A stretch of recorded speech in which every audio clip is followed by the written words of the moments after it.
Hello friends. 2026 mini యాక్షన్‌కి ముందు KKR 12 ప్లేయర్స్‌ని retain చేసుకుంది. కానీ అందరిని సర్ప్రైజ్ చేసిందేంటంటే కేకేఆర్ రిలీజెస్. 2014 నుంచి కేకేఆర్ కోర్ టీమ్‌లో మెంబర్‌గా ఉన్న ఆండ్రే రసెల్‌ని కేకేఆర్ వదిలేసింది. అండ్ రసెల్ ఎప్పుడో చెప్పాడు, తను ఐపీఎల్ అనేది ఆడితే కేకేఆర్‌కి ఆడతానని, లేకపోతే తను ఐపీఎల్ ఆడనని చెప్పాడు. సో ఎప్పుడైతే కేకేఆర్ రసెల్‌ని రిలీజ్ చేసిందో తను చెప్పినట్లే ఆండ్రే రసెల్ ఐపీఎల్ నుంచి రిటైర్మెంట్ ప్రకటించాడు. ఆండ్రే రసెల్‌తో పాటు కేకేఆర్ క్వింటన్ డికాక్‌ని, వెంకటేష్ అయ్యర్‌ని, రెహమానుల్లా గుర్బాజ్‌ని, మోయిన్ అలీని, అలాగే ఎన్రిచ్ నోకియాను కూడా రిలీజ్ చేసింది. సో బేసిక్‌గా వీళ్ళు చేసిన రిలీజ్‌ని కనుక మనం గమనిస్తే కేకేఆర్ టీం కొత్త కోర్ టీంని బిల్డ్ చేయాలని చెప్పి డిసైడ్ అయిందని మనకు అర్థమవుతుంది. ఇంకా కేకేఆర్ రిటెన్షన్ని చూస్తే రోల్ క్లారిటీ అనేది వాళ్ళ మెయిన్ స్ట్రాటజీగా ఉంది. ఫినిషర్గా రింకు సింగ్, స్పిన్ కోర్ వచ్చేసి నరైన్, ఇంకా వరుణ్ చక్రవర్తి, టాప్ ఆర్డర్ యాంకరింగ్ బాధ్యత రెహానేది. ఇక పవర్ హిట్టర్స్గా పావెల్, అలాగే రమణదీప్ ఉన్నారు. కానీ రిటెన్షన్లో మ్యార్క్యూ సూపర్ స్టార్ మిస్ అయ్యాడు. అంటే ఫ్యాన్స్ని గ్రౌండ్స్కి తెప్పించే సూపర్ స్టార్ మిస్ అయ్యాడు. కేకేఆర్ మినీ యాక్షన్ని 64.3 కోట్ల పర్స్ లిమిట్తో ఎంటర్ అయింది. ఈసారి జరిగిన మినీ యాక్షన్లో ఇదే హైయెస్ట్ పర్స్ లిమిట్. మొత్తం 13 స్లాట్స్ ఉంటే దాంట్లో 6 ఓవర్సీస్ స్లాట్స్ కేకేఆర్కు ఉన్నాయి. కానీ కేకేఆర్ తన హై పర్స్ లిమిట్ని, అలాగే ఉన్న స్లాట్స్ని సరిగ్గా యూజ్ చేయలేదేమో అనేది నా ఫీలింగ్. ఎందుకంటే ఉన్న 63.4 కోట్లలో క్యామరాన్ గ్రీన్ కోసం 25.2 కోట్లు ఖర్చు పెట్టారు. అలాగే పతిరానా కోసం 18 కోట్లు ఖర్చు పెట్టారు. అండ్ ఫిన్నెలన్ కోసం 2 కోట్లు ఖర్చు పెట్టారు. సో 75% పర్స్ లిమిట్ని జస్ట్ ముగ్గురు ప్లేయర్స్కి మాత్రమే కేకేఆర్ పెట్టింది. గ్రీన్, అలాగే పతిరానా వీళ్ళిద్దరూ మంచి ప్లేయర్సే.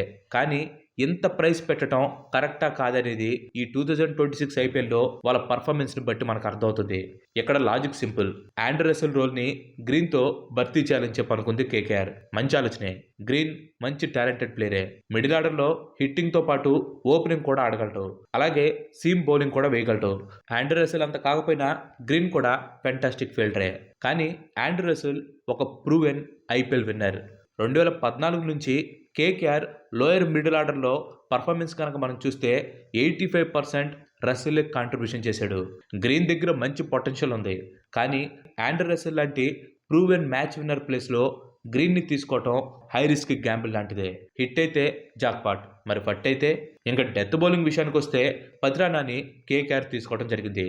అండ్ పతిరానా టాలెంట్ ఏంటో మనందరికీ తెలుసు. మలింగా లాంటి యాక్షన్తో డెడ్లీ ఆకర్స్ వేస్తూ మంచి డెత్ ఓవర్ రికార్డ్స్ని తను సంపాదించుకున్నాడు.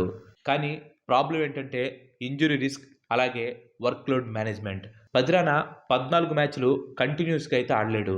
సో అతనికి 18 కోట్లు పెట్టడం కొద్దిగా రిస్కే. అండ్ పతిరానాతో పాటు ఆకాష్ దీప్, హర్షిత్ రాణా, ఉమ్రాన్ మాలిక్ కూడా ఉన్నారు. But Akash Deep death bowler అయితే కాదు. ఉమ్రాన్ మాలిక్కి కన్సిస్టెన్సీ లేదు.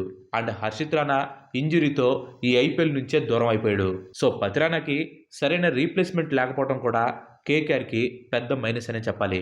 ఇక పవర్ ప్లే స్ట్రాటజీలో మాత్రం కేకేఆర్కి ఫుల్ మార్క్స్ వేయాల్సిందే. న్యూజిలాండ్ పవర్ హిట్టింగ్ ఓపెనింగ్ పేరైన ఫిన్నెలన్, ఇంకా టిమ్ని కేకేఆర్ తీసుకోవడం జరిగింది. వీళ్ళిద్దరూ ఏం చేయగలరో రీసెంట్గా జరిగిన వరల్డ్ కప్లో మనం ఆల్రెడీ చూసాం. మోస్ట్లీ వీళ్ళిద్దరిలో ఎవరో ఒకరే ఫైనల్ ప్లేయింగ్ 11లో ఉండే అవకాశం ఉంది. ఒకవేళ ఇద్దరు ఉన్నారంటే మాత్రం బౌలర్స్కి శాపమనే చెప్పాలి. ఇంకా ప్రాబుల్ ప్లేయింగ్ 11 దగ్గరికి వస్తే ఈ విషయం గురించి తెలుసుకునే ముందు ఇంతవరకు ఈ వీడియో చూస్తారంటే ఈ వీడియో మీకు నచ్చిందని అనుకుంటున్నాను. మీకు నచ్చినట్లయితే ఈ వీడియోని ఖచ్చితంగా లైక్ చేయండి. అండ్ అలాగే మీరు మన ఛానల్కి ఇంతవరకు కనుక సబ్స్క్రైబ్ అవ్వనట్లయితే మన ఛానల్కి తప్పకుండా సబ్స్క్రైబ్ అయ్యి పక్కన ఉన్న గంటని ఆల్ ఆప్షన్లో పెట్టుకోండి.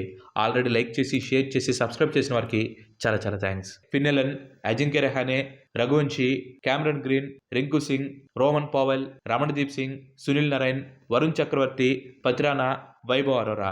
ఇంక ఇంపాక్ట్ ప్లేయర్స్ కింద ఉమ్రాన్ మాలిక్ ఆర్ రచిన్ రవీంద్ర ఉండే అవకాశం ఉంది.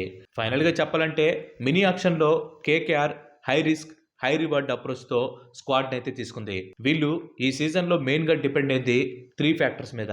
క్యామరాన్ గ్రీన్ ప్రైస్కి తగ్గట్టు పర్ఫార్మెన్స్ చేసి ఆండ్రే రసెల్ ప్లేస్ని రీప్లేస్ చేసేలాగా ఆడాలి. అలాగే క్యామరాన్ గ్రీన్ టాప్ ఆర్డర్లో ఆడే ఛాన్స్ ఉంది. సో అలా జరిగితే లోవర్ మిడిల్ ఆర్డర్ భారం మొత్తం రింకు సింగ్ మీదే పడుతుంది. రింకు సింగ్ తన హీరోయిక్ ఫినిషింగ్ ఇన్నింగ్సే కాకుండా లోవర్ మిడిల్ ఆర్డర్ను కూడా తనే చూసుకోవాలి. అండ్ ఫైనల్గా Pathirana fitness. KKR death bowling బాగుండాలంటే పతిరానా ఖచ్చితంగా ఫిట్గా ఉండి తీరాలి. ఈ 3 ఫ్యాక్టర్స్ కనుక హిట్ అయితే కేకేఆర్ ఖచ్చితంగా ప్లే ఆఫ్స్కి వెళ్తుంది. అండ్ ఈ 3 ఫ్యాక్టర్స్‌లో ఏ ఒక్కటి ఫ్లాప్ అయినా కానీ కేకేఆర్ టేబుల్ బాటంలో పడిపోయే అవకాశం కూడా ఉంది. సో దీని మీద మీ ఒపీనియన్ ఏంటో ఖచ్చితంగా కింద కామెంట్ చేయండి. Thanks for watching. ఈ వీడియో కనుక మీకు నచ్చినట్లయితే లైక్ చేయండి, షేర్ చేయండి. అండ్ అలాగే మన నెక్స్ట్ ఎపిసోడ్ మిస్ కావద్దు అనుకుంటే మన ఛానల్‌కి తప్పకుండా సబ్స్క్రైబ్ అవ్వండి. ఇంకో మంచి ఎపిసోడ్‌లో మళ్ళీ కలుద్దాం. Till then bye bye. Have a nice day.